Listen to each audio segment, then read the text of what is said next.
Well, welcome back, everyone, to the fourth and final day of the University of Minnesota Extension Climate Resilient Pollinator Habitats Across Minnesota Landscapes. Now, what a gorgeous day this is to end our fourth annual series. Some years it has been pretty cold. If you've been with us since year one, you probably remembered that, but a beautiful day to end it off. So today, Angie Gupta will be presenting on woodlands as pollinator habitats.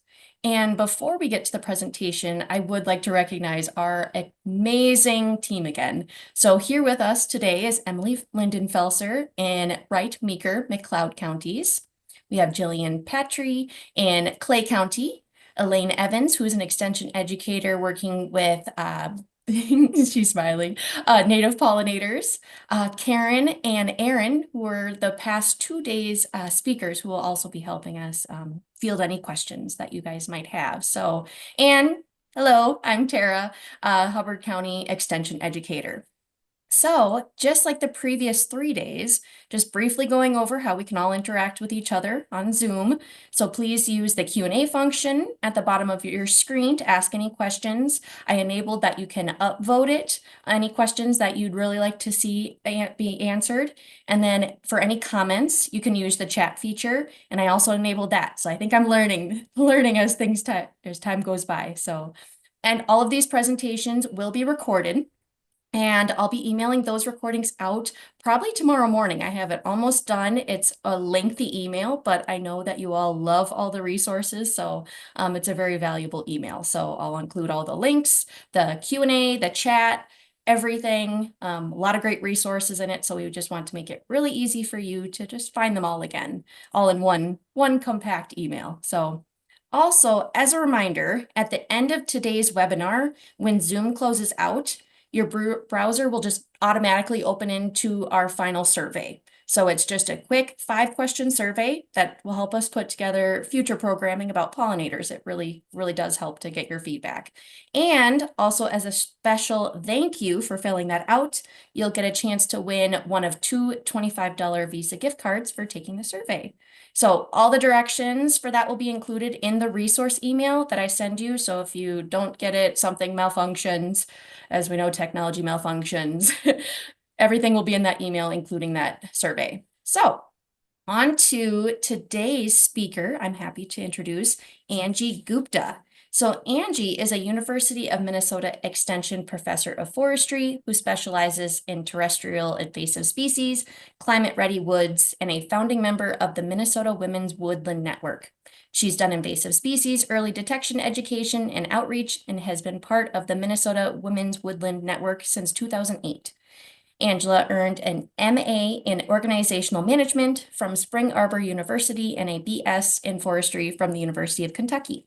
Before joining Extension, Angela was an industrial forester working with private landowners in Michigan and a U.S. Peace Corps Agroforestry Extensionist in Kenya, East Africa. So the mic is all yours, Angie. Awesome. Thank you so much. So I really appreciate the opportunity to be here, and I'm going to talk about the giants of pollinator habitat, and that's forests and trees, and then I'll talk about our new program, the Climate Ready Woods. So with that, this is an overview. I'm going to talk about what are pollinators and all of their various iterations, how forests are beneficial for pollinators. We will have an eco-anxiety break. There's always been chatter about the unseasonably warm weather outside. We're going to talk about climate ready woods and then really specifically tactical things that you can do to observe nature, diversify your landscape with natives, remove invasives, and talk to others about helping pollinators. So we've heard many times this week about all the pollinators that are out there. And so I just want to say there are lots of pollinators.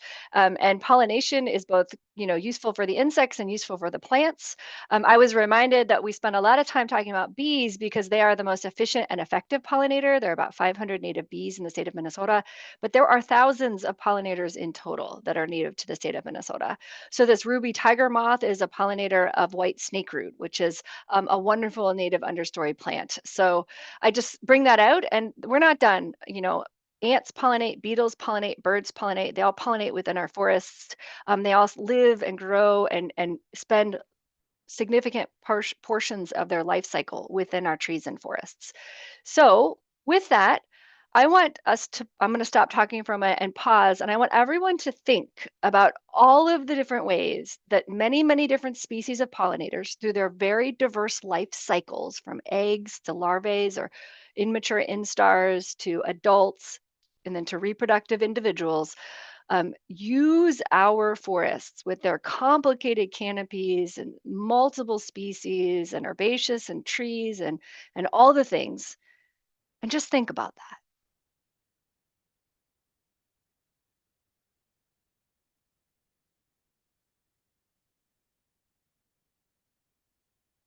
And I'm hoping while you were thinking about that, you were thinking about open spaces in the forest floor where there's a little bit of soil exposed, where you're thinking about snags or standing dead trees in a forest that provide lots of opportunity and a habitat. You were thinking about all of the leaf and foliage that is in a forest from so many different species. You're thinking about the wood and the structure of that forest. Um, Many of the pictures that you'll see in my slide set include nature and water. That is not an accident. I'm trying to make a point about the subject, but also, there's research out of the Mayo Clinic that that combination of nature and water together is calming. And so it is good for your mind and soul, and it can help you process tricky information in a way that doesn't cause anxiety. All right, so forest, there's a lot going on in a forest. Bees use forests a lot, and I think this is a bit underreported. And so this bit of this abstract really stood out to me. Compared to open habitats, forests and woody edges provide food resources during phenologically distinct periods, are often preferred for nesting and overwintering habitat, and can offer favorable abiotic conditions in a changing climate. So again, when we think about like all that's going on in a forest, it's maybe not surprising that bumblebees use them a lot, and they can be quite advantageous. Doug Tolomei, if you've read any of his great work, he has this book, Bringing Nature Home, and many others, in which he really talks about this, how we can grow native plants in order to sustain our ecosystems. And one of his quotes in that book is, an oak can support 4,000 different species. And I feel like we should just take a moment and pause. A single oak tree can support up to 4,000 different species. That is tremendous, right? And so when we think about what a whole forest, many, many acres, or even an acre or two of a forest can do with all of the different trees and plants and other life forms in that space, it is not a surprise that forests are the giant for pollinator habitat. So I'm talking about forests generally, but trees individually can be quite important. So you can see here that protecting pollinators is one thing that urban trees do, but we know, I'm sure many, many of you know that urban trees do lots of things that we as humans care about too. So they're a great addition to any landscape for you and for me and for pollinators. So this is a broad perspective of wildlife and forest, pollinators being one type of wildlife, clearly not the priority here. Um, but I think it's important to remember that forests often compose many different life stages of the trees and plants within those forests, and each of those life stages offers a different habitat potential for different wildlife. And so as we think about the modeled landscape of a diverse forest, you have even more opportunities for these different types of animals, insects, pollinators, and other larger wildlife to live. And so having that diversity in both structure and species composition can be really important. So going back specifically to pollinators, so lepidopterans, so these are a lot of moths and butterflies. This is some more work from Doug Tolomei, a specific paper, but look at how important woody ornamentals are. So those native woody plants in our urban setting compared to all plants. Woodies really are doing tons of work in our landscape. And he goes so far as to identify different genera that do this work for lepidopterans. So you can see here the common name of many of our common trees. And again, he's looking at these and kind of planted in urban landscapes, and then all of the different types of Lepidoptera that use them. So oaks, 534 different types of Lepidopteran use oak trees. And that's oak generally. When I get to talking about rewilding a little bit, I think it is important to say that is not bur oak or white oak or red oak or shingle oak. It is oak the quercus, that genus of species. So I think that offers us some freedom But some other really common things we have in our forests, we have cherry, plum, willow, birch, cottonwood, poplar. We have a native crabapple, blueberries and cranberries. Those are woody shrubs, not actually trees. Then we have maple, alder, hickory, elm. These are very familiar species to us, and they do tons of great work for butterflies and moths in our landscape. And so I said this before, and I want to just be really clear. One of the things that forests do is they offer habitat for all or many or most life stages for many insects. And I think we spend a fair bit of time thinking about pollinators as adults and then what pollen they need. But truthfully, if they can't successfully lay eggs, if the eggs can't successfully hatch, if those immature insects, whether they're caterpillars or first or second instar beetles, if they can't survive on whatever it is that they need, often a different type of food source, a different type of plant, and if they can't then transition through like through a pupal stage or some other metamorphosis into an adult, and if those adults can't find other adults to reproduce, they're not successful. And so you need all of those things to be successful. And again, forests really provide a lot of that habitat and the species diversity that can accommodate the whole life cycle. So this has been talked about in several other presentations, but pollinators are a type of insects. Insects are very important to the ecosystem. I will have one of the trophic triangles in my presentation in a bit, but this I found concerning. It was from a recent presentation I watched. Declined in aerial insectivores, those are birds that eat insects, have been documented across North America. So clearly we know that our insects, including pollinators, need our help, and we can do that by manipulating the landscape below, the plants within that landscape. So just to be super clear, pollinators through the seasons, they need lots of different things. So here on the left, we have a bumblebee wintering in fallen leaves. So she needs a little bit of soil. She needs fallen leaves that have not been raked up and are not well tended. She can often find these things in a forest. Similarly, wood boring beetles, what do you know? They need wood in which to bore in and overwinter. And of course, trees and forests provide that. In the spring, we know many things use our trees, but this is a nice image of a Baltimore oriole nesting in a tree. Trees are often some of the first things to flower in the spring, so that can be really important. And then finally, summer, I have a white striped sphinx moth, both the caterpillar form eating leaves and then the adult form pollinating. This is a native honeysuckle vine. And so, again, lots of things are using those forests throughout the year, even when they look dormant. There's a lot happening there. And so forests provide homes for many species. Some make their own, as we see with this beetle curling up a leaf and then that will live in the leaf. This is, I think, a small mammal habitat. And I want to point out that this is a honeysuckle, an old honeysuckle stump, and this is the pile that resulted from doing invasive plant removal. But leaving down woody material in a forest can be quite important. And you can see something was really enjoying hackberry nuts and it just is fluttering down the slope.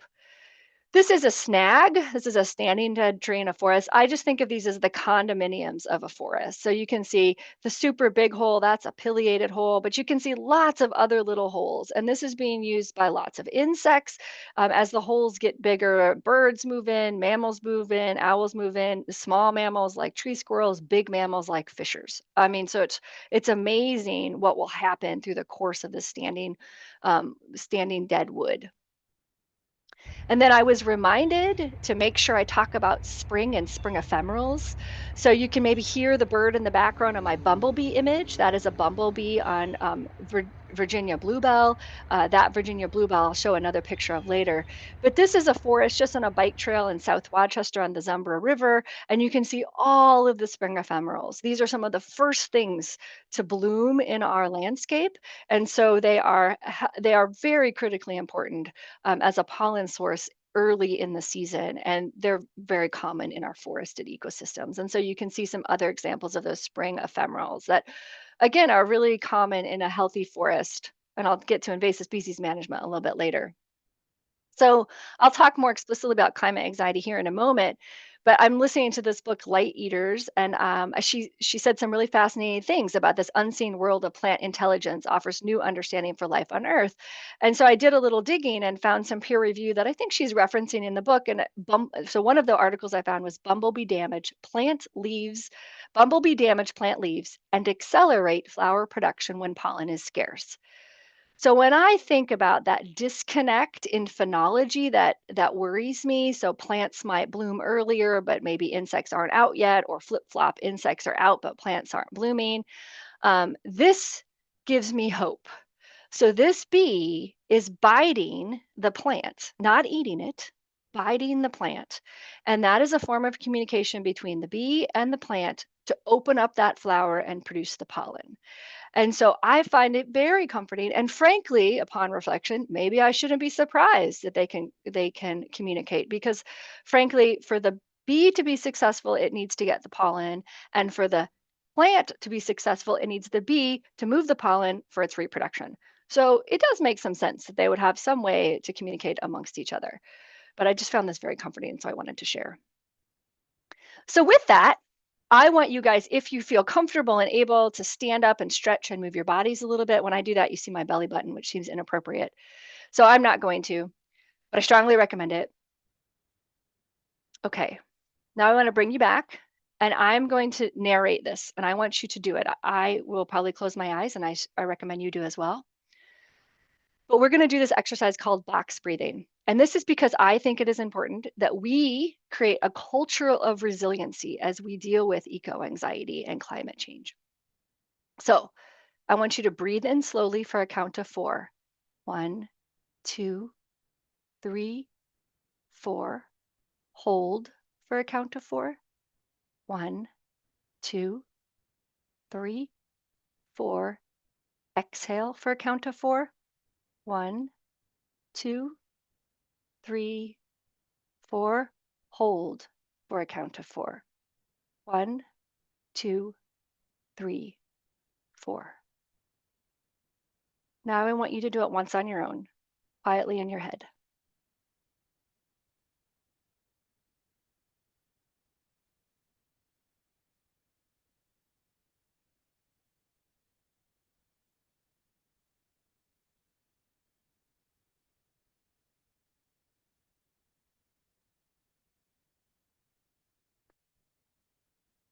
So now I want you to take a moment and just reflect about how you feel after that super short break. All right. So with that, I'm going to talk a little bit about eco-anxiety. I think a lot of people come to a lot of my programming because they are worried about our changing ecology, our changing climate, the impacts of invasive species, and other things. So I think it's really important that we, this community of volunteers and caring individuals and professionals, build a culture of resiliency. So in order to do that, we need to recognize our feelings. We need to create rituals to process those feelings. We need to empower hope and agency. And I hope at the end of this presentation, you feel hopeful and that you have the power to make meaningful change. And then remember that there are nature-based human health benefits. So even if it's going out on this beautiful, abnormally warm January day and doing a little bit of eye natting, you're getting out in the sun, you're stretching your body, you're breathing some clean air. This is good for you. If you would like to explore the idea of eco-anxiety a little bit more, I'm optimistic that our facilitators are dropping in a 2-page sort of fact sheet about eco-anxiety that you can check out later. So now I'm going to transition to this new program that Extension Forestry has put together in the last couple of years called the Climate Ready Woodlands. And so I'm going to go through a little bit of history and background and methodology, and I'm going to get to the meat of it. So I'm not going to spend a lot of time. I'm quite certain that you guys know that our plant hardiness zones have been shifting. And that is both a challenge and an opportunity. So I come from an invasive plant background. It is a challenge when more non-native things might be able to grow, thrive, survive, and become troublesome in Minnesota, which is likely a result of a warmer, more hospitable Minnesota. It is also an opportunity when I think about diversity in my landscape, changing some of the species compositions, making it more diverse for more critters. This warmer and wetter Minnesota is likely an easier place for things to grow. So it's both a challenge and an opportunity. Similarly, this is a precipitation map of change over time. Fundamentally, you can see and you probably know that southeast is wetter and it's getting wetter as you go northwest. So you can see this progression. I will also say that the difference between a forest and a prairie is generally precipitation. So as Minnesota gets wetter, the dominant ecosystem that the landscape will lean towards is trees. Prairie is an early successional landscape. Typically, trees are limited by precipitation. Prairies also commonly have major disturbance. So historically, that would have been bison, that would have been fire. We have very little of that disturbance left. And so you see a transition if you don't have ags and farms and tended landscapes from trees, from prairies to trees in much of eastern Minnesota at this point. So now I'm going to talk a little bit about migration potential and rethinking native in the Anthropocene. So this was an article, sort of a letter to the editor in a peer-reviewed journal that really captured our attention. And it really got to this idea. So if you consider the suite of species that are native to an area to be native to that area because of its temperature, its precipitation, and to some degree its soils, then is it reasonable to expect that suite of species to move as the temperature and precipitation change? And we said, yeah, that makes sense to us. So we sort of rethought native and said, if you're native in an area that's a little bit warmer, a little bit wetter, and has similar soil characteristics, so really southeast of us, and then you're moving northeast, then maybe we should consider you potentially native to Minnesota, even if you might not be native to the geopolitical area that is the state boundary of Minnesota. And I'll tell you, in natural resources circles, this is controversial. Happy to talk about that more in a bit. But when we got into our migration or our climate ready woodlands, we did include migration potential species as part of our lists. And so things like sycamore. So sycamore is generally agreed to be not native to the state of Minnesota. It is native to much of the eastern deciduous forest. This is a sycamore. The picture on the right is a sycamore in Rochester, Minnesota. Clearly it's in the forest and clearly it has been there for a long time. So this is interesting. I'm also going to talk about rewilding. So this is a long and complicated definition. So generally, rewilding is about increasing diversity and restoring natural processes. Rewilding aspires to reduce human influence. And rewild is open to novel and emerging ecosystems that encompass new species and new interactions. So you could think of rewilding as creating resilient, self-sustaining ecosystems for the future. And this is different than restoration. So restoration is generally the idea of trying to create an ecosystem that was present before. And we can talk about when before is, but commonly that is at European settlement. This is different in that it's looking at creating a self-sustaining ecosystem for our future. And again, this is a little controversial too. All right, so in order to understand some of our recommendations that I'm going to talk to, I'm still working up to about climate ready woods, we launched 3 different participatory science projects this past year in 2024. And one of them, 2 of them actually provide some evidence of rewilding. So while I'm talking about rewilding, I'll go ahead and talk about those. So this is an iNaturalist project that we did looking for these migration potential species. And in this specific one, this is black walnut. And so this, that little box that I just put in that's blue is considered the native range by the DNR's, the Department of Natural Resources, Plant Atlas. And that's interesting. If you look at this map here, this is the floristic map from 2013, and the green is considered where eastern black walnut is native. They're not the same. And interestingly, this little bit in the arrowhead is considered native, which seems pretty far out of range. So that's interesting. Now, all of these little dots on this iNaturalist map are research grade reports of eastern black walnut in Minnesota. And you can see, wow, it's a little bit more aligned with this map. It's pretty far outside of what the DNR considers the native range. But this was really interesting. So these two are very far north up in the Arrowhead. And look at this one. The furthest north, Lake Superior, you can see here is this picture of a black walnut, easily identifiable as a walnut. But what's super interesting about this is it's the fruit. So that means that tree had to get to maturity. It had to produce fruit and then this has been chewed on. So then the fruit was eaten by something else. That's rewilding, right? So now it's interesting. Do we consider it rewilding? So in the database that we use from the US Forest Service Tree Atlas, they actually do not count this as native. And so they consider eastern black walnut to be migration potential for the arrowhead. So a little food for thought about that. Now, I want to point out this little comment in iNaturalist. Do you know for sure whether this source of this tree is wild or could it have been planted? It's a great question. We do not know from this report. I'm not positive it matters, right? So what mattered to me was, could it survive? Answer must be yes. Does it reproduce? I think that's super interesting to know. And then is something using it? That feels like the eureka moment. So there's one example. Another one is a donor gave some money to Extension Forestry to do this type of work, and we purchased a bunch of these migration potential species. And we bought them this past spring as bare root, but we didn't get them planted in time. So they ended up getting potted in St. Paul, and they were just hanging out. And so we got a chance to plant them this fall. So this is a fall planting from stock that was purchased as bare root this spring and brought to Minnesota. And as we were planting it, we found mycorrhizal fungi on post oak.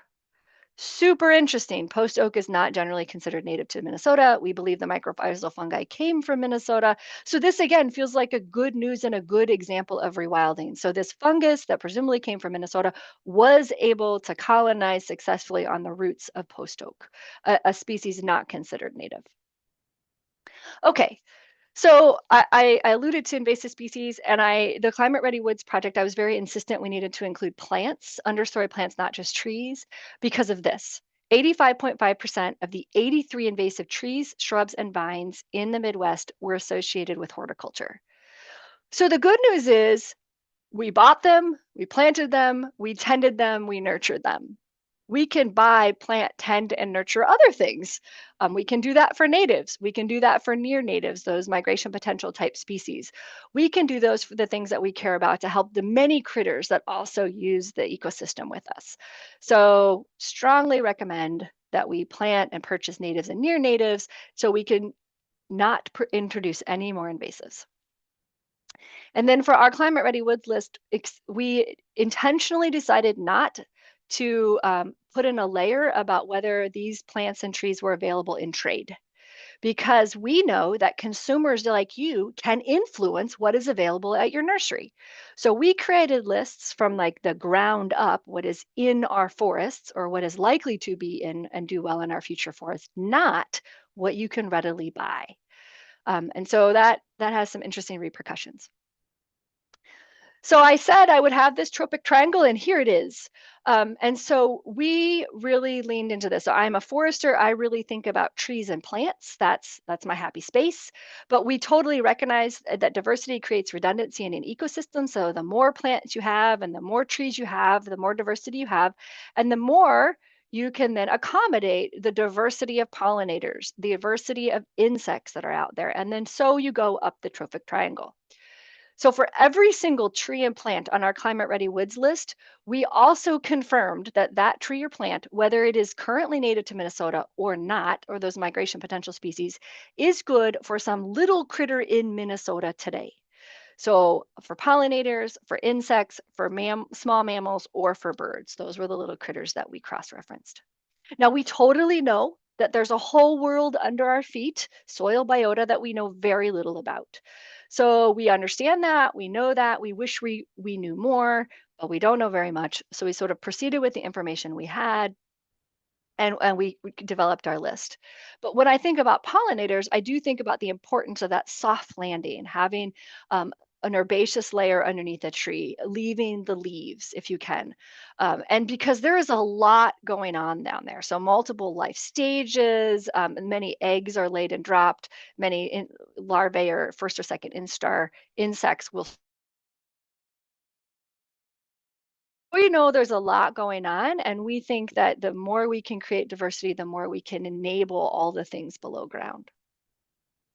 So just very quickly, our methodology for trees is we went to the DNR silvicultural strategy. So these are all trees and plants currently found in Minnesota based on the native plant communities defined by the DNR. And then we used the US Forest Service tree atlas data. This has tree information for like all of the trees in the eastern United States. That also includes information about those migration potential. So these are really complicated data sets with many, many different species on them. We put them all together. We did some coding and numerical ranking, and then we came up with this list of trees that are likely to do well and trees that are going to need our help. So for plants, there's no modeling. They're horribly understudied. Most of our understory plants, our native understory plants, are just neglected. So we came up with a proxy to do this, and we essentially said, if its native range, its current native range, is greater than about a half a state southeast or west of where it is in Minnesota today. So if we're talking the arrowhead, about half a state southeast or west, is it present? And if it is, we said, yes, it's climate resilient. And one of the things that I found really comforting about reviewing this data with this lens is many of our understory species have these gigantic ranges, right? They're mixing and mingling with other species down in Appalachia and New England already. So it seems reasonable that they could mix and mingle differently in Minnesota. Also, we looked for there if little critters in Minnesota use them. But again, if you think about that mixing and mingling elsewhere, it's maybe not a surprise. There's those migration potential trees. We were able to document that there are creatures in Minnesota today that use them in other parts of their range. I found this very comforting. Then we found all those faunal associations. So Illinois Wildflowers has really great data about the different critters that use all of these different plants and trees. So that led us, whew, that was a lot of work, I'll tell you right now. Then we went ahead and divided the state of Minnesota into 11 different ecoregions. For each ecoregion, we ultimately produced 4 different lists. So there's native climate ready trees. So those are trees likely to do well in our future climate that are already native and likely present and on site. There are trees to consider for refugia. So those are trees that are not likely to do well, either because of our changing climate or because of insects and diseases. So think of like emerald ash borer and ash trees. And so if you want to keep these trees, because they have value for sure, they're important components of the ecosystem, but if you want to keep them, you're going to have to work at it. They're going to require a lot of additional stewardship effort. And so we're going to call those refugia lists.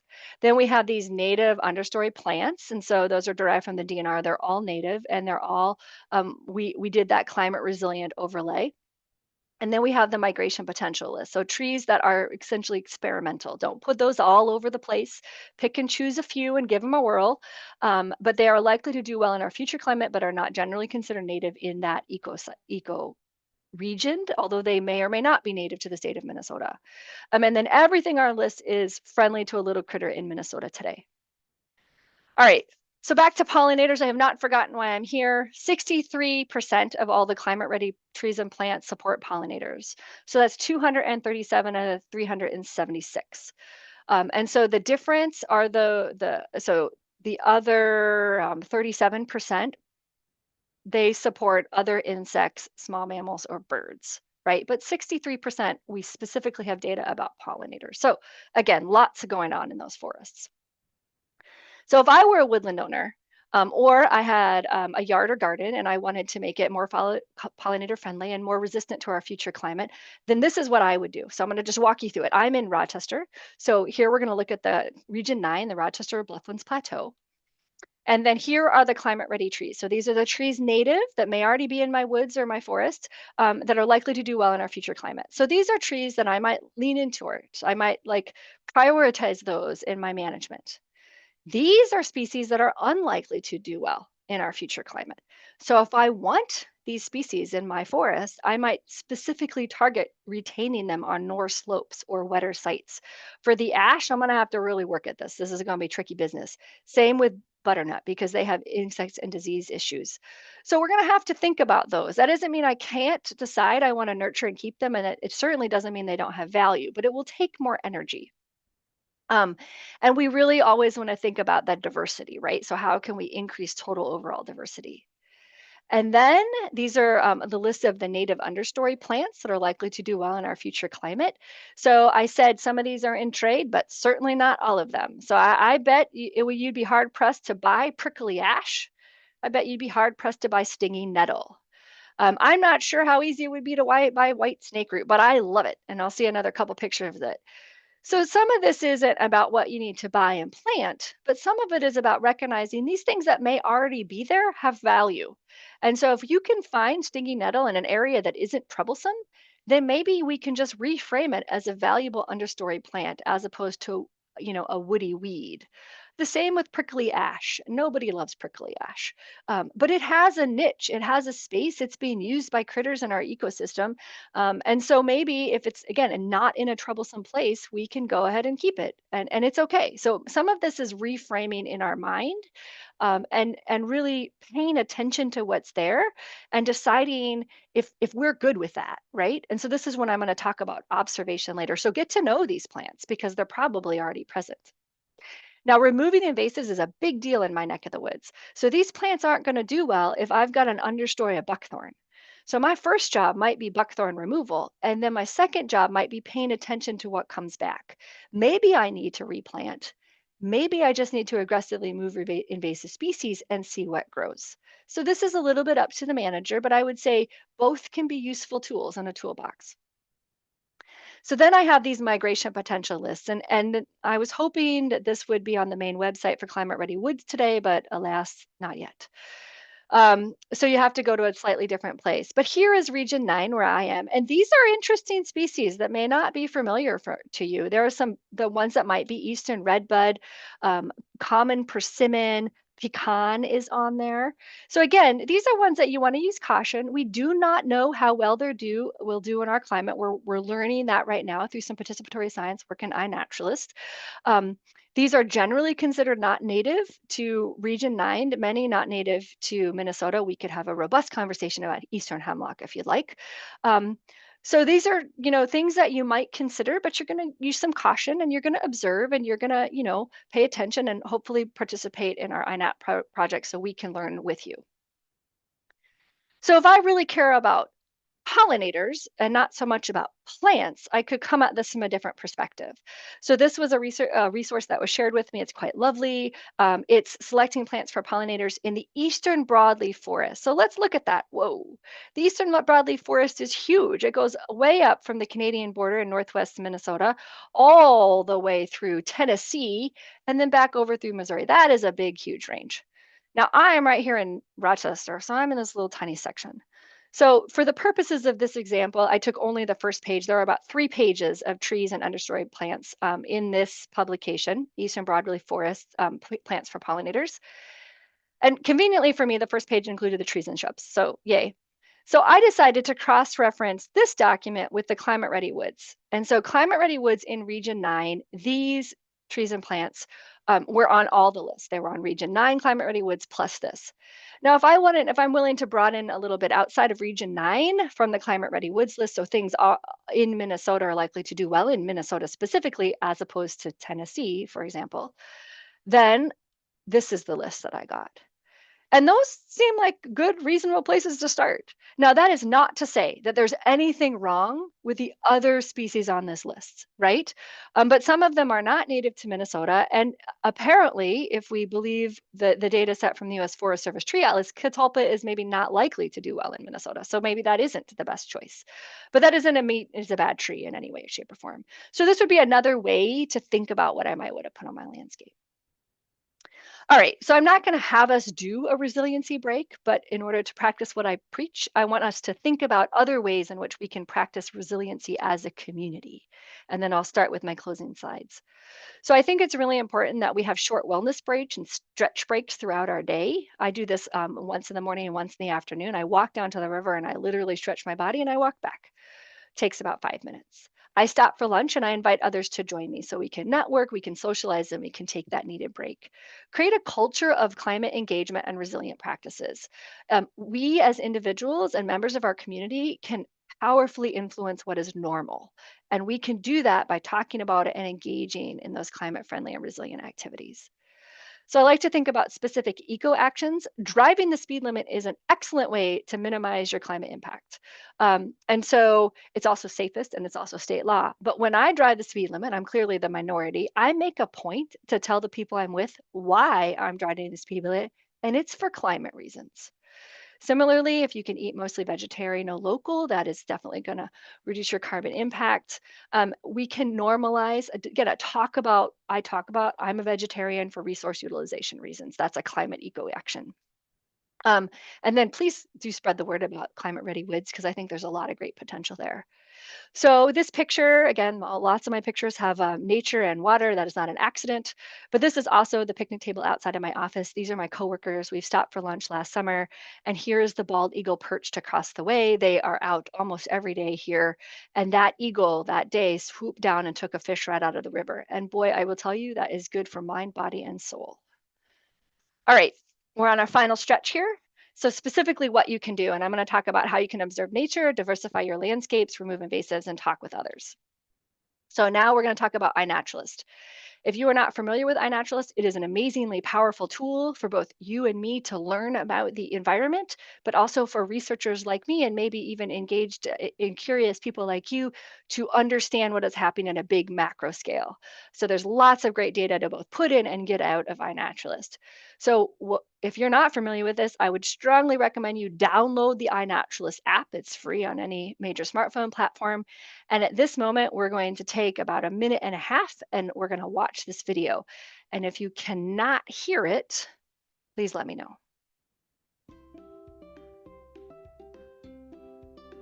Okay, so you've installed the iNaturalist app and created an account. Time to get outside and record your first observation. Here's how to do it. Any living thing, like a plant, animal, or fungus, can be an observation on iNaturalist. Once you find something you'd like to record, just tap Observe and take a photo. You can review your picture, then hit Next if it looks good. To identify it, hit What did you see? If you have an internet connection, iNaturalist will suggest 10 visually similar species and often a common ancestor. You can choose one of those or search for a species name. On this observation details screen, you can add more photos of the same organism or write a note.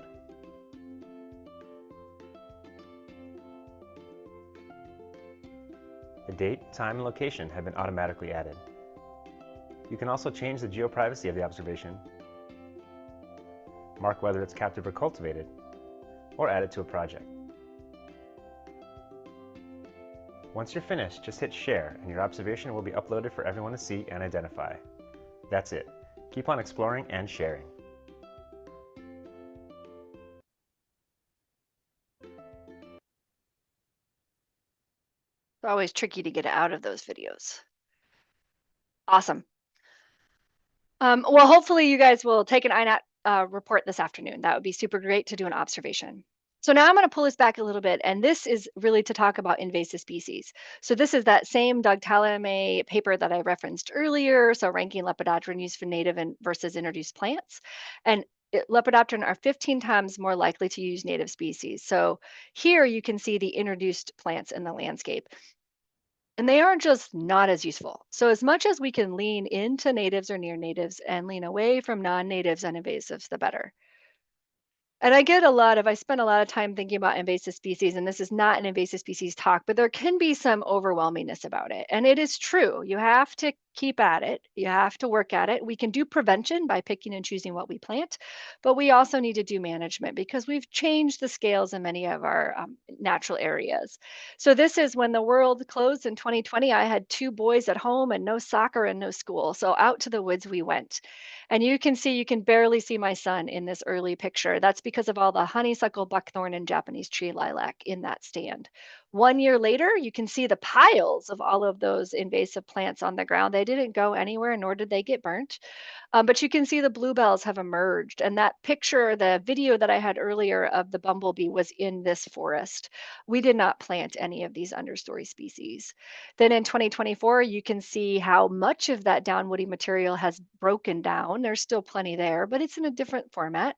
And there's lots and lots of bluebells. And then you can see last fall, all of the white sacred, which blooms for about 2 months. And it's really, I would consider an early successional understory plant. But if we think of having, removing the invasive species as that disturbance, then it makes sense that you get these early successional plants in response. So I mentioned I would talk about iNaturalist projects, so I will. There are 2 that I'm going to talk about, and I'm actually going to show you. So this is my yard, and this is an iNaturalist project, and so you can set up a project for any geographic area. So I have one for my yard and one for that park in which I volunteer. And so you can see in my yard, in my little urban yard in Rochester, about of a third of an acre, I have identified 99 species. And let's be clear, there are more than that, but I can't take a decent picture of a bird to save my life. And here are the actual images from my house, right? And there are many more, right? I have, it turns out, 125 because every spring I can't remember stuff, so I have to do it again.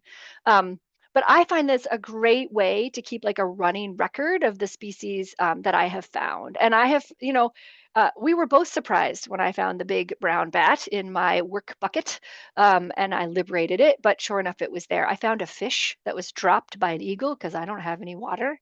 So super fun. And I love that I can track it. So that is my house. In the local park, I set up a project. So anyone that INATs in this park, Plummer House in Rochester, will show up. So there are 9 different observers. I have most of them, but I'm not the only one. And you can see that we have together observed 122 different species. And then these species I can look and search as a researcher and see all kinds of interesting things about it. So that sycamore that I showed you earlier was also from this woods. So there's lots of things when you do these public projects, you can see there's a leaderboard. So I have the most observations and the most species. You can see the total percent of research grade, lots of really great stuff. In addition to that basic, what is it that most people use iNaturalist for?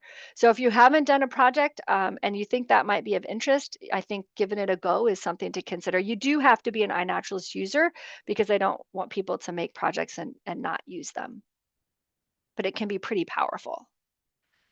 All right.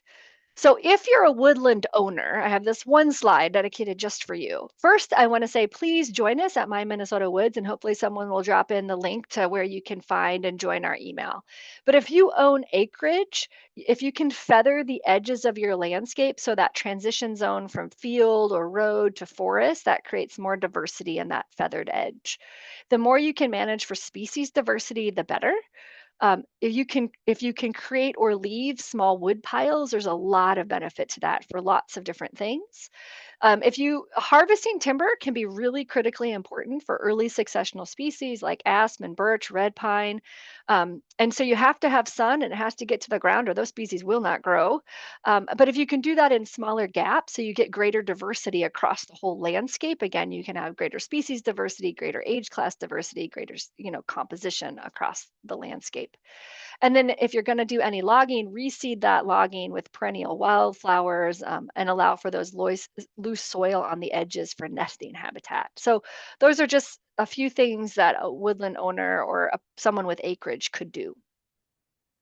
So I want to give a shout out. I want to leave you with tangible steps you can take. So if you are interested in being a pollinator ambassador, I suspect Elaine and her staff in the Bee Lab would love to hear from you. So again, I hope my fairy godmothers over there are dropping in the link and you can find out how to join that wonderful program. And then It turns out there is research that you, as trusted members of your community, have just about as much influence with your neighbors and your community members as I, a professor at the university. And so spread the word amongst your peers. Talk to the people at church about this thing that you care about. Talk to the people across your fence row. Talk to the people in your book club. Um, and if you're looking to join something new, I suspect many of you, and I know there was chatter about this yesterday, would enjoy the Master Naturalist program. It does require 40 hours of training, and it's a volunteer program, so you have to be willing to commit to volunteer for the environment. But it is a wonderful program in which I bet many of you would enjoy that a lot and be able to really engage around this issue that you wouldn't have come to these webinars if you didn't care about. So I am closing down. I know Tara is going to do a webinar or do an evaluation when we're done after the Q&A. And if you are interested in this, so we offer through Extension a program called Empower You. So that's how to engage decision makers around natural resources. We also can do it around invasive species, but for today, we're going to talk about natural resources. So we don't talk about the resource. We wouldn't talk about pollinators, but you could certainly go with that in mind. What we do is we teach you how to engage in our democracy and work with those decision makers. And a decision maker is anyone that makes decisions. So it can be the adjacent landowner, it can be the county road crews, it can be your county commissioner, it can be the township park manager who empties the trash cans, or it can be your elected official, the state or federal government. So if you're interested in that, put a note in the evaluation, and then that will trigger us to look into offering that for everyone. All right. So with that, I will stop talking, and I have not been looking at all of the questions. I will leave my screen up so we can remember this a little bit as I talk.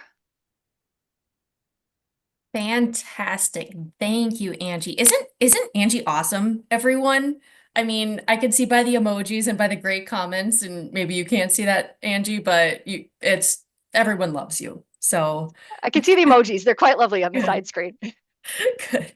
I never really realized how woodies, as you call them, like how the native trees and shrubs really benefit pollinators in so many ways. So we have a lot of questions on the docket for you, so we better get started. So maybe a good question to start off with is how does this current heat wave, how do you think it impacts insects like ticks, snow fleas, and others? Yeah, it's a great question. So we know from last year, having had that record warm and snowless winter, that indeed phenology moved up, right? So I had data that invasive plants were leafing out or blooming up to 2 months earlier than normal. I know Elaine was documenting unprecedented early bumblebee emergence. So we know that it is changing. What we don't know is how, or it's really hard to predict that change. But iNaturalist really has ramped up their phenology. And so it's actually a lot easier to get some handle on the phenology in iNaturalist than it used to be. So that is a really helpful tool. I will say, you mentioned ticks. Ticks are absolutely on the move. They're definitely expanding their range north. And so we want to be aware of that. I will say ticks are one example that I commonly use when I talk about eco-anxiety in longer formats. If you are worried about a changing climate or eco-anxiety or ticks, so use that worry to make positive change, right? So ticks are kind of easy to manage. Tuck in your pants to your socks, tuck in your shirt to your pants, do a tick check when you get home, shower at the end of the day, and you are very significantly going to decrease the probability that you will, one, get a tick, or two, get the disease transfer that you're probably really worried about. So um, it's a bummer, right, that we're going to have more ticks, and the ticks are moving north. That is what is happening, and we can use our anxiety to motivate change that will just very significantly reduce our risk. And if we encourage others to make that same change as we get ready to go hike, then we can make that culture and normative change and protect our friends and family. Very inspirational, honestly, on this beautiful sunny day. You're very inspiring. I think we can all say that. Please define near natives. Yeah, so near natives is a term that I've been using that doesn't have a great, like it's a term that I sort of made up, right? But I use it to describe those migration potential species. So as I have been thinking a lot more about this, I mean, what is native, it turns out, is a very complicated thing. And so I have a different presentation in where I have a bunch of really lovely organizations and agencies, highly qualified, that all define native ranges differently. So black walnut native range, 3 different native ranges, right? And so I think of near natives as those things that could reasonably move into my neck of the woods, right? That they're going to live in a similar environment that has similar precipitation, similar temperature regimes, and similar soil or landscape characteristics. So what is not a near native?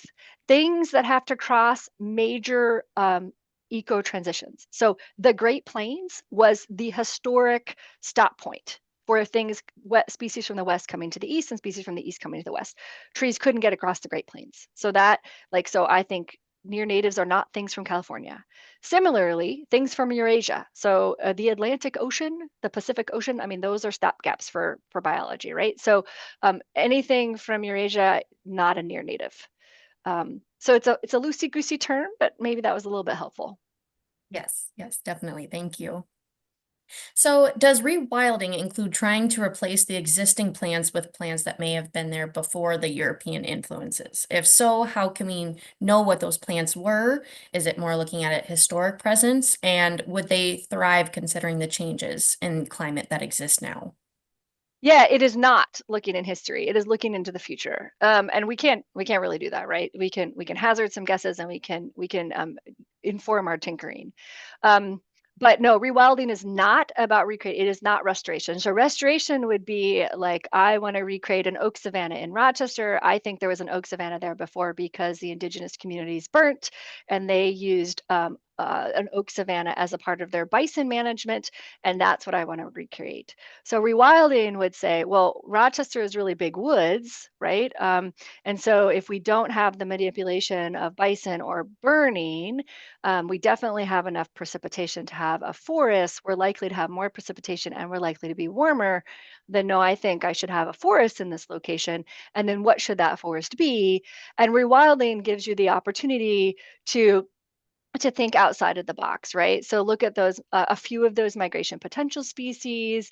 Do I want to put in a sycamore and a pecan? And do I want to favor some of the species that are likely to do well? So a white oak, for example, I think was on that list. And so then I sort of put those together, and they may never have been a plant community in Rochester before, but they may be a vibrant and resilient plant community in our future. And so that's where rewilding sort of mixes and matches a little bit. And I think there's a great line, I'm not going to get it right, but Aldo Leopold talks about like intelligent tinkering. And that's kind of how I think about it, right? But I find it to be one very inspirational about how large these species ranges are: trees, understory plants, insects, birds, bats. I mean, many of these species migrate, between us and Mexico. So they really have large ranges. But so thinking like, the way it is today or the way it was at White Settlement isn't necessarily the only right way, if that makes sense. Definitely. And kind of along those lines, Steve had asked a question about the historic, looking back, but he was asking, do you use BONAP or floristic studies to estimate this at all?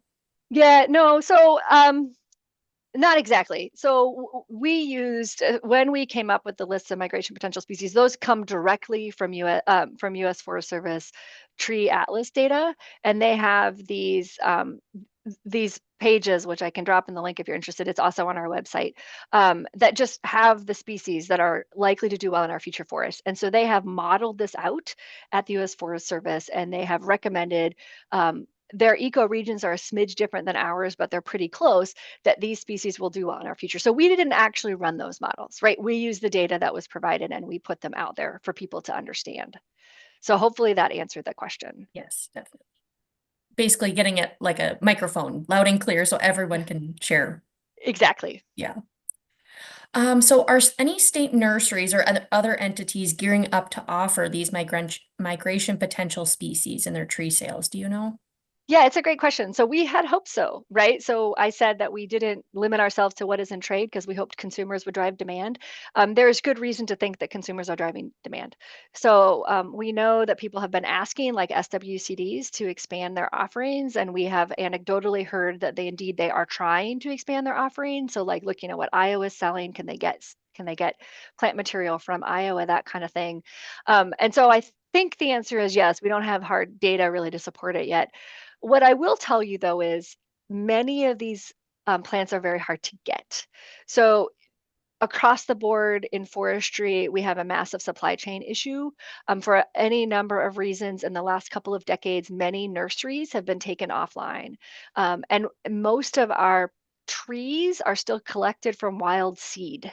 So unlike horticulture, where it's a lot of plantings or a lot of cuttings and you plant and you grow and it's a single genetic material, forestry tends to get seeds from the environment and plant those out. So you get a lot of genetic diversity in that process. It's very time consuming to harvest seed, to store seed, to plant seed, to grow trees that way. And there's a lot of bottlenecks in that supply chain. So when I mentioned, we wanted to get climate ready trees to plant on the St. Paul campus, we just had to buy the trees that were available.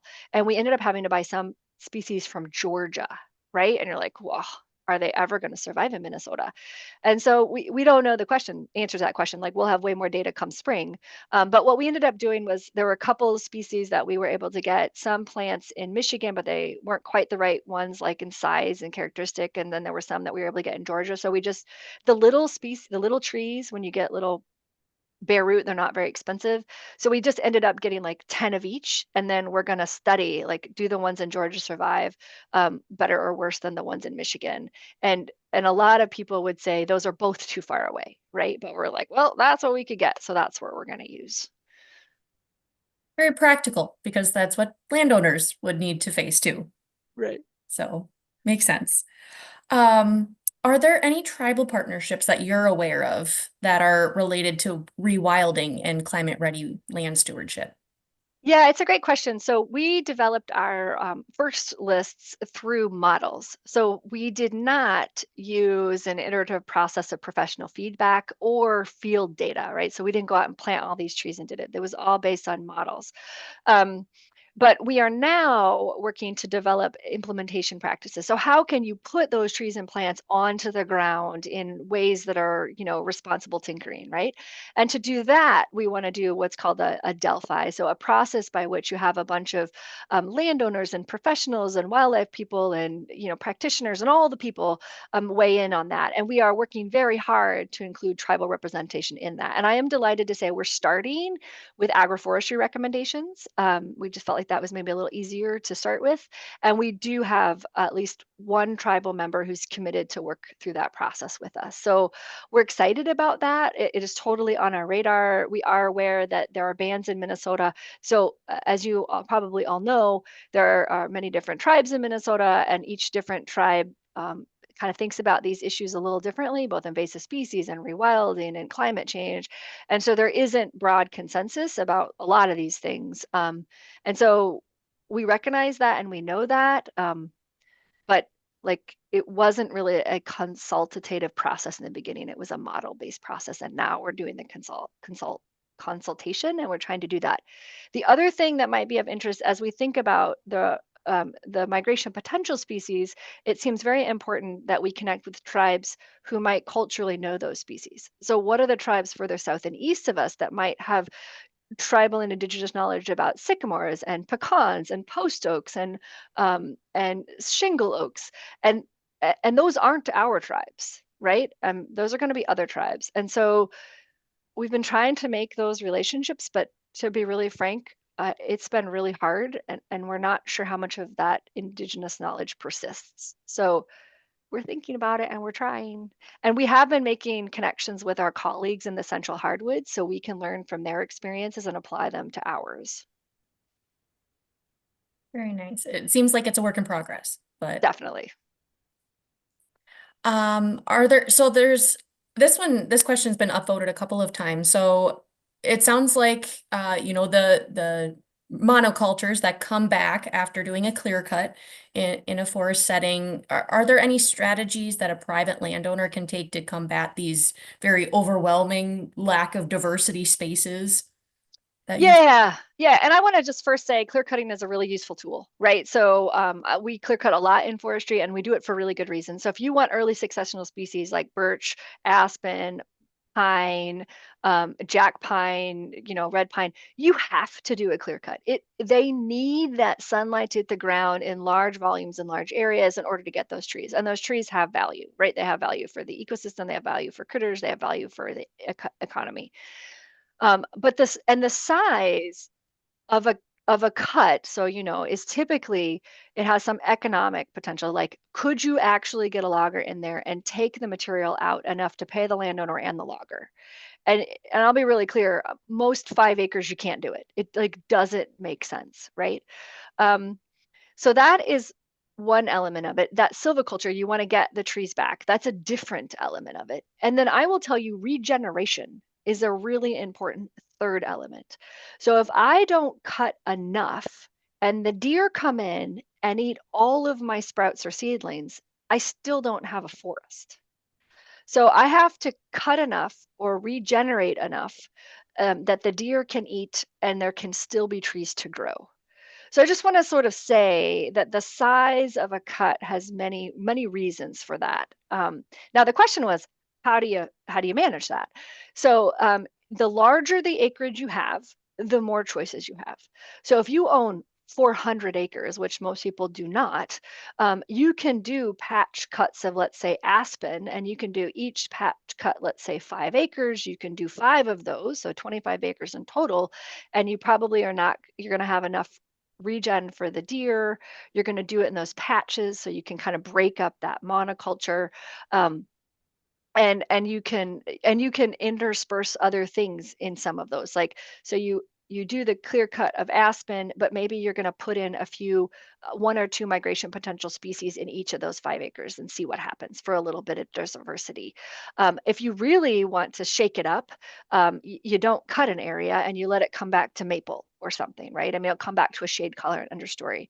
That's way easier on big acreages. It gets way harder on small acreages. And so in a small acreage, if less than 20 acres, if you have 100% aspen, if you don't cut it, you will get a forest conversion. It will die slowly over time, and you will get shade tolerant understories. That is one way to diversify. You can cut small patches. You won't be able to make money at that. And then you can open it up, but you're going to have to really think about deer. So do you need to fence out deer? Do you need to fence individual trees? You're going to need to think about that. So there's lots of ways we can do silviculture and we can cut and those things, but there's a lot to think about as you deploy it. Always, if you're thinking about cutting trees, reach out to a natural resource professional and they will help get the silviculture to match your goals and objectives. And then hopefully it can be economic. So you can get somebody out there and do that for you. That was a super long answer. No, it was good. I think it was a high-level overview of all the resources that the forestry team shares on the extension website. So that's, yeah, a great plug for a lot of those resources that I'll be sending out tomorrow. And let's see. I thought this one was interesting about wind. Have you considered the change in these heavy wind events? Teresa wonders if anyone considers creating these safe spaces for critters that get blown in or the seeds that blow in. Yeah, so I did look at wind, like how windy is it in Minnesota, and how are we the windiest state in the nation? And it turns out we're not. We're not even like close. So it might feel super windy, but in the grand scheme of the United States, we're kind of middle of the road for windiness. Wind storm damage is a thing that we will see more of as we see this increase in climate disturbance, right? So that is a real thing. When we think about wind in forestry, we actually don't tend to manage it a lot. But we do know that when you cut out a forest and you expose an edge of trees, you can get more wind damage on that edge. So if a tree hasn't developed in a windy spot, it like literally doesn't have the tree function to really withstand super windy events. And so then you'll start to see some failure. Um, from like a pollinator and critter perspective, I actually think forests with there's big structure do that naturally. I mean, on a windy day, if you step into the forest, you can pretty quickly get out of the wind. Now, I mean, you maybe shouldn't do that because it's a hazard if things come down on your head. Um, but we don't spend a lot of time really managing for wind specifically. And I think the forest kind of makes up for it. And there is research that, like, when a tree grows and is exposed to wind, it actually grows in such a way that makes it more resistant to wind, right? So it can be more tolerant. And so that's a thing a tree does already. Oh, neat. That's very cool. Kind of along those same lines of wind and thinking about the hazards of wind, wildfire. Um, this person asks about, leaving the wood piles for insects, wildlife, pollinators that we've been told to do, but she worries about wildfire danger due to the repeated years of drought. Any suggestions to kind of mitigate and balance those efforts? Yeah, I'm hoping the Zoom fairies will Google Minnesota Firewise and drop that link into the chat. Um, so yes, fire risk is real and we need to manage for it. And so leaving wood piles in your forest could be a problem. It is probably not quite in the way you're thinking. So when we look at large scale forest decline from, let's say, emerald ash borer up north, or balsam woolly adelgid, or some other things that are caused trees to decline, if those trees are not managed, that forest can be at greater risk of wildfire. And when Minnesota was cut over in the 18 and early 1900s, and you lost the overstory and you only had slash piles, that of course increased our fire damage or fire potential. But today, like the buckthorn piles that might be left, that's pretty low risk. Honestly, they can't often get fires to hold in a former buckthorn infested stand because there's not enough um, like leaf material and herbaceous layer on the ground. It's almost all bare mineral soil. Like, they can't even get a fire to run through. Um, so, so if you're seeing a lot of tree mortality, absolutely. All sorts of forest health issues can be mitigated with good active management. So the healthier and more resilient your forest is, the more it can withstand low intensity fire, the more it can withstand an outbreak of spongy moth, right? So if you can get rid of the invasive species, if you can thin so everything's nice and healthy and robust, then your stand is just healthier, right? So it's like when I have been eating well and sleeping well, and I'm not super stressed, I'm more able to fight off the common cold, right? But when I'm run down and I'm not sleeping and I'm eating all the holiday festivities, that's when I get sick. And so it's kind of the same for your forest. And then if you are a woodland owner, Firewise, just like that tick analogy, go to the Minnesota Firewise website. There's lots of things that you as a homeowner or a landowner can do if you're in that forest-urban interface to minimize the risk of your property to major wildfires. And if you do those things, you will have taken your anxiety, made meaningful change, and significantly reduced your risk, your property's risk of wildfire damage. Thanks. And kind of, you had mentioned leaving buckthorn on the ground. Are there any regulations that prohibit leaving those invasives like buckthorn on the ground after they're cut, removed somehow? Yeah, no, leaving them there, none at all. So I've been really thinking about this, and I've been trying to ask people, like, why do we pile and burn? Like, I don't understand. And I actually haven't gotten a super great answer. I think the short answer is we don't like the mess. So people pile and burn. There are absolutely restrictions around burning, right? So if you want to pile your buckthorn and burn it, which is pretty common practice, you have to get a burn permit to do that. And frankly, the burn seasons are a mess when we don't have snow. So it's been tricky the last couple years. But the short answer is no, you can cut and leave it. It's a pain to walk through for sure. But if you look at the images that were on my screen, and I can share them again really quickly, this is just a spot in Rochester, so I'm hopeful you can see my screen. And it, it's not a very big park. It's right in town at the Plummer House, but it has this woody hillside on both the north and the south slope. Full disclosure, this was a goat prairie 100 years ago. So when I said Rochester really wants to be trees, I'm not kidding, right? So this was planted to garden and then sort of ignored and neglected, and it came back to lots of hackberry, but it doesn't want to be prairie. It wants to be forest, but it was just full of invasive species. And it's a super steep slope. It's right in town. Like there was no way that there was ever going to be burning on this site. Super not an option. Getting the material out of the site was particularly tricky, and nobody was all that excited to help me. And so my kids and I just my one son really liked to pile wood. I was like, fine, you pile to your heart's content. But we just left the piles. I never pile anything. I don't like it. So I just drop it and walk around it. And you can see 4 years later, it's pretty much all on the ground. I mean, like it's not even hard to walk through. And this was an intense invasion spot. I mean, there was a lot of material on the ground. So I think we just struggle to appreciate the messiness. But I'll tell you, lots of rabbits and rabbits feed ever so many other critters, and they love those piles. Okay, I'll stop sharing. I can go on a long time. I think one person was talking about the seeds or concerned about the seeds when you leave them. Yeah, so it's fair. So like you're leaving buckthorn seeds in the woods. And so for a long time we used to say go through and take out the female buckthorn first. There's good reason for that. I'll tell you, when I'm working in the woods, I'm looking at the trunk. I can't even tell which one's seeding and which one not. It's just a mess of buckthorn ahead of me. So I just made a commitment to just take out what I could as I went. There is already a seed source on the ground. I mean, I had buckthorn was 13 inches in diameter, right? I mean, these were gigantic trees. But we now know that buckthorn seed source only lasts for 2 years. So I've already kind of in my head committed to go back and pull buckthorn and pull garlic mustard. I mean, garlic mustard's got like a 7-year life expectancy. So I'm in for at least another 2 years, right?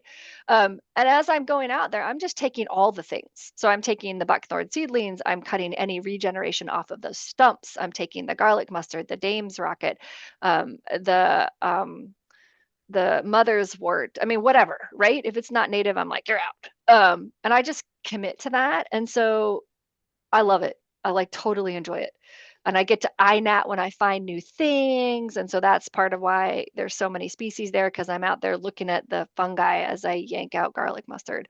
And so, yes, it'd be great to get rid of all the seeds first. Yes, try to get rid of any plant before it goes to seed. So if you can get rid of garlic mustard or dame's rocket before it go to seed, that's what you want to do. But don't beat yourself up if you can't get it all, because truth of the matter is those plants have been seeding for a while, right? And so you're kind of committed to it for a while. So do the best you can. Take pictures before and after so you can remember all the great things you did, and hopefully you can learn to enjoy it. Progress is better than perfect in many Exactly. times. Yeah. Exactly. And I think we have time for about 2 more questions. So as Angie is answering these questions, I'd like you to answer just a few questions about Angie's presentation, and it should disappear when you click submit. So thank you ahead of time. We really appreciate the feedback. So let's go to an iNaturalist question. So can you talk about how iNaturalists should be used responsibly when observing rare species? This person was talking about, even though they can get usually automatically obscured, there are instances where someone can use it along with your other observations for the day to extrapolate where that sensitive species is. Do you have any comments? Yeah, I don't have any great answers. So I hear that, and I think it is a very valid concern, and I appreciate you asking and appreciate that you're obscuring the data. I kind of hate data obscuring because then we can't see it when we need it, but I totally get for those rare and sensitive species why it is important. So I think you're doing all of the right things. If you really feel like it's irresponsible to report it, then don't report it. I mean, you got to live with yourself, and I don't want you to do anything that makes you feel irresponsible or troubled. So I think you can also take a picture and take a note of the location and send it to like the DNR, and they'll probably care, and they can file it away in some private files. And so that way it's not lost to the scientific community, but it's not on iNaturalist. So I think related though, myself and others at Extension and the broader natural resources community are really starting to have conversations about foraging.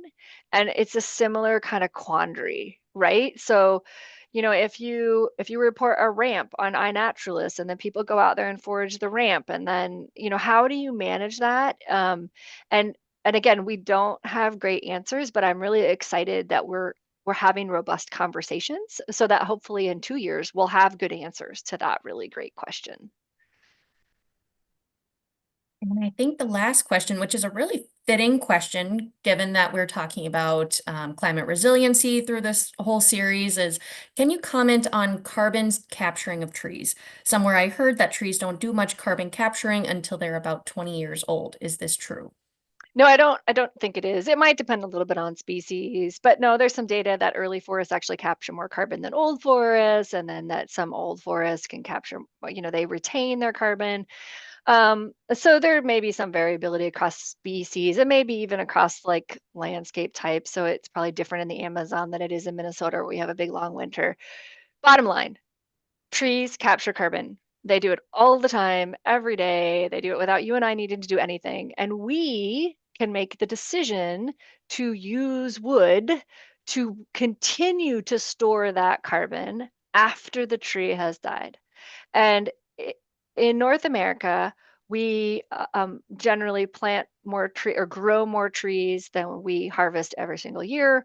And so if you can get your wood from places that you feel good about, so the DNR is certified through Sustainable for SFIA, SFI and FSC, I think both. Those are big. Sustainable Forestry Initiative and Forest Stewardship Council are big tree certification organizations. If you go to the hardware store, you can see those stamps on the lumber. That means you can feel confident that the wood was grown in a sustainable manner.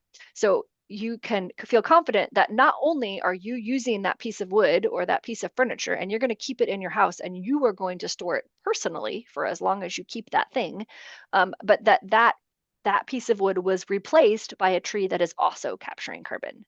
And so I strongly recommend planting trees as a way of doing carbon capture.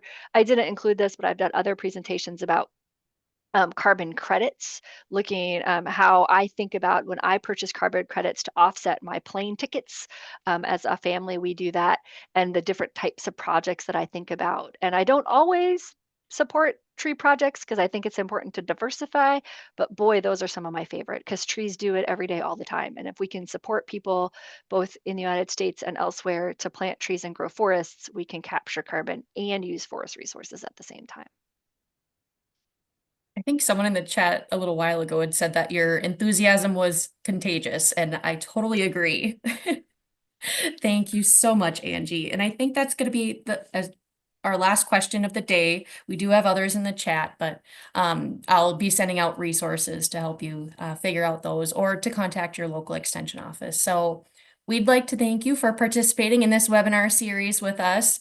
Jeremy, Karen, Dan, Aaron, and today Angie covered so many useful topics on caring for pollinators in this really changing and volatile environment we've been experiencing and across like several environments across Minnesota, our farmland, our residential areas, and our woodlands.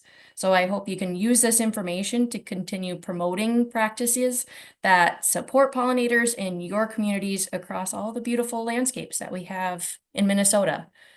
So as always, this group is so much fun to engage with. This is the 4th year of this series, and it's been incredible to see how much interest these topics have really garnered and really grown. So we now have almost 600 or 1,600 people registered, I should say, compared to about 300 in our first year. So thank you for being here, whether you've been with us since the beginning or you're just joining us for the first time. And thank you so much for your enthusiasm and participation.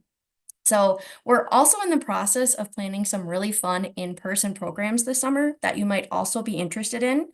We're putting together field days for each of the environments that we talked about during this year's series: farms, residentials, and woodlands. So our goal is really to visually show people how these habitats support pollinators and to provide really practical and hands-on tips for how these landowners can manage these spaces to really maximize pollinator habitat. So the Pollinators on Farms Field Day will be in southeastern Minnesota, in Houston County, likely around Caledonia. The residential planting session will be in Wright County, somewhere around Buffalo. And I'm planning on hosting the Woodland session in Itasca State Park here in Hubbard County, just north of Park Rapids. So stay tuned for so much more information as the dates get closer this summer. So finally, after I close out the webinar, your browser should take you to a really short survey about the overall series, and we would really appreciate it if you could give us some feedback so we can continue to improve the information that we share with you in future programs. And as a special thank you to those that fill it out, I'll be randomly selecting 2 people to win a $25 Visa gift card. So I'll be making that drawing on February 28th, so be sure to fill it out before then.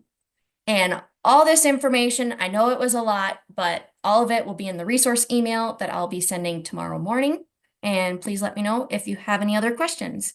Thank you all and take care. Hope to see you next year.